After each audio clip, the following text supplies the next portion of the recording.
Here are 3 things I noticed when analyzing the writing in Inside Out 2. Number 1, scenes. I think many people who enjoy Inside Out 2 will walk away remembering specific scenes that resonated with them, which is often the case when we're moved by a film. Maybe we think about how Riley navigates awkward social moments with her hockey peers, or we empathize with the panic attack she feels as anxiety loses control at the control board, or we resonate with Joy contemplating how there can be a loss of joy as we age, or we are moved when all the emotion characters hug Riley's new sense of self that has a mix of different thoughts that show a greater range of feelings. Part of the storytelling challenge in Inside Out 2 appears to be visualizing the challenges of mental health issues, which is admirable and meaningful for a film to accomplish. But if we're just thinking about the story structure of the film, did this sequel succeed in building a solid foundation that pushes past what was established in the first film and brings the franchise to new heights? Was there a proper setup in the first act of the film that gets a satisfying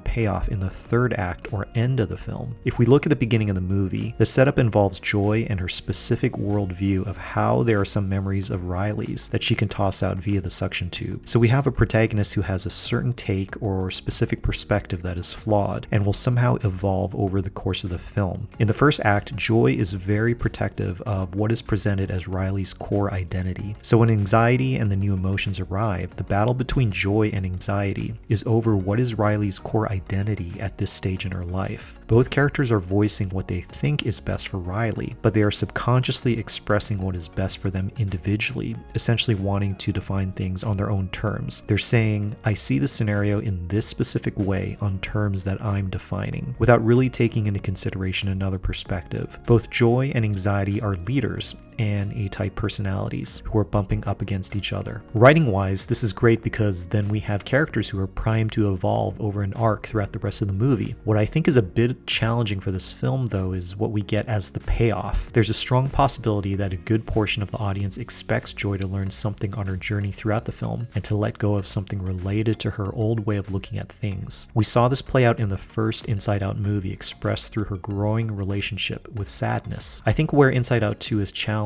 is when we see Joy telling anxiety to let go of the control board in Riley's mind in the final climactic scene. What may be missing is an element of surprise, which previous Pixar films were adept at weaving into their storylines. In this film, once Joy and the original gang, sadness, anger, disgust, and fear are removed from the control tower, the story choice sets up an expectation of a future confrontation or showdown between Joy and anxiety. So in the film's climax, we get this expected confrontation, but maybe we needed just one more story beat that brought in an element of surprise to make the payoff even more satisfying. When we're exploring writing, sometimes it means opening up the story beats that are already there and seeing if we can come up with something new. And I think there might have been a possible beat with the surprise element in the end if it came from anxiety, especially if the film had built up a more fleshed out dynamic between Joy and anxiety. So what is that beat from anxiety? Number 2, relationship arcs. So this is where Inside Out 2 has a different story challenge than the first film. The first movie benefited from having Joy and sadness tossed out of the control tower, and then we follow them on their way back home. So there's ample time to build story beats and ensuing scenes where Joy and sadness's dynamic is fully explored, and we can see how they changed each other. At a minimum, we saw how Joy learned to accept sadness and to coexist, which was a step forward in maturing her character. In Inside Out 2, the relationship arc between Joy and anxiety is tougher to wrangle because Joy is tossed out of the tower, and anxiety stayed behind in the tower to take over Riley's mind and builds a new core identity. These story choices align with who anxiety is as a character, but now we don't have the story space to explore how Joy and anxiety affect each other. That physical distance puts the two characters apart. So when we get to the final climax scene, the story beats play out where anxiety is essentially going into overdrive and has lost control,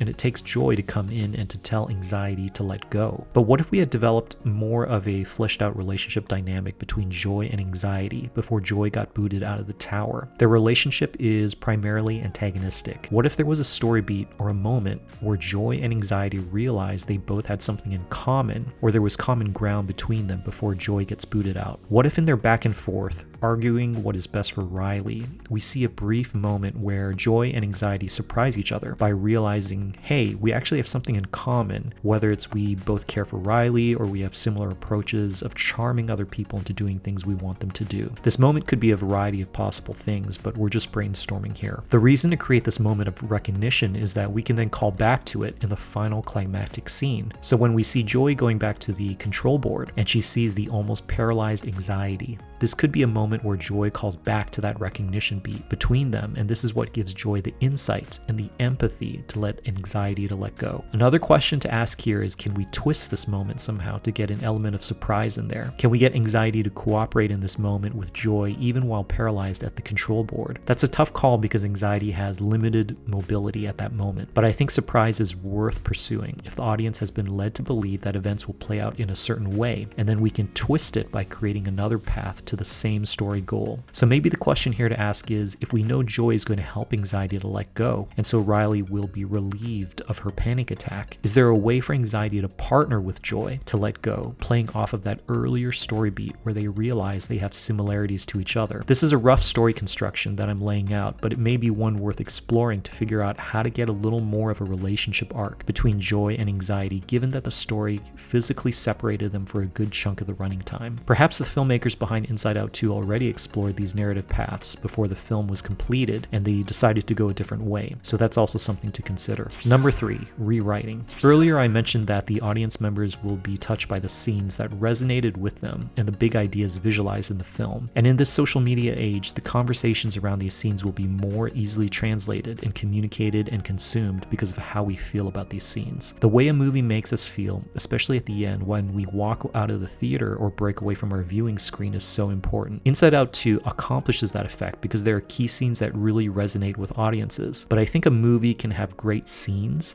and also be worthy of exploring strengthening its story structure or other underlying story construction elements to explore and see if there's another version of the film in there that offers some fresh insights and treasures. Writers know how powerful and frustrating the rewriting process is, but it's ultimately rewarding. While many audience members will love Inside Out 2, there are also audience members who liked the film but maybe weren't as captivated by it. Experiencing a film can be a very subjective process, but from the writers' and filmmakers' perspectives, we're trying to apply a rigorous thought process to analyzing stories because we want storytelling to always get better. When we push stories to the farthest creative limits possible with the parameters we've set, it's so satisfying and also even more meaningful when audiences are captivated by it. Understandably, there are also behind-the-scenes challenges and the pressures of making a movie on a deadline and schedule that factor into the story creation process. So we want to have grace with the filmmakers for the specific circumstances they faced. But it's an amazing thing to think about stories and to dream and explore and create because the process is revealing something deeper about our own human experience, which is a beautiful journey. Thanks for watching this video, and please let me know if you have any suggestions for other movies, series, and games to analyze. Please like this video, subscribe to the channel, and leave a comment below on what you think about this movie.